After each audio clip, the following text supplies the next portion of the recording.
यह कहानी है लक्ष्मी जी का वास।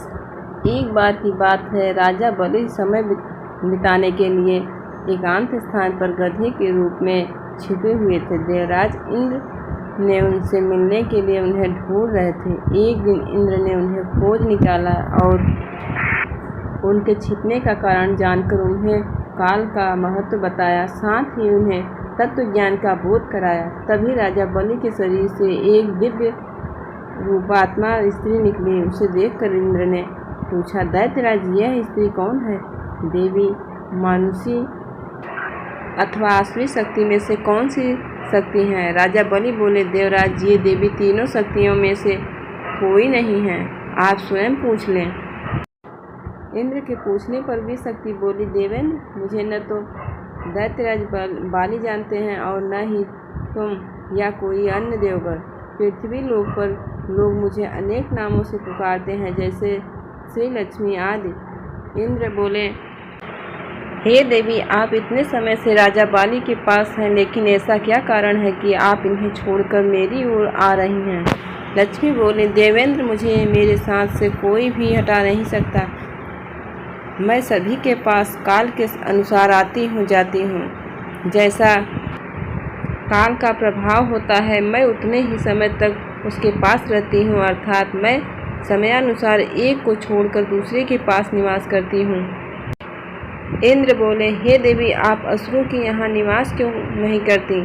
लक्ष्मी बोली, देवेंद्र, मेरा निवास वहीं होता है जहाँ सत्य हो, धर्म के अनुसार कार्य होते हों, व्रत और दान देने के कार्य होते हों।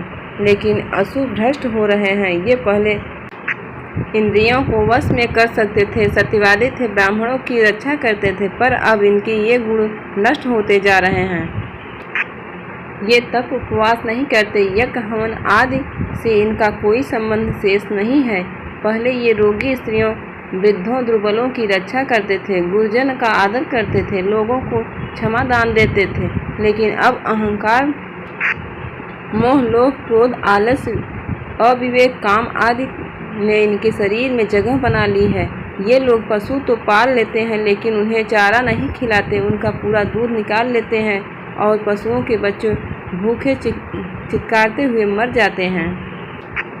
ये अपने बच्चों को लालन पालन करना भूल जा रहे हैं। इनमें आपसी भाईचारा समाप्त हो गया है और लूट, खटोस, हत्या, व्यभिचार, कलह, स्त्रियां की पवित्र नष्ट करना ही इनका धर्म हो गया है। सूर्योदय के बाद तक सोने के कारण स्नान ध्यान से ये विमुख होते जा रहे हैं, इसलिए मेरा मन इनसे उचट गया है।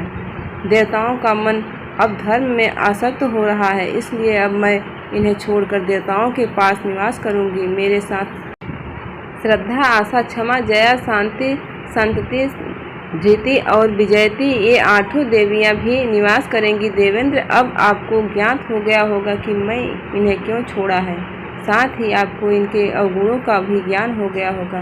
तब इंद्र ने लक्ष्मी को प्रणाम किया और उन्हें आदर सहित स्वर्ग ले गए।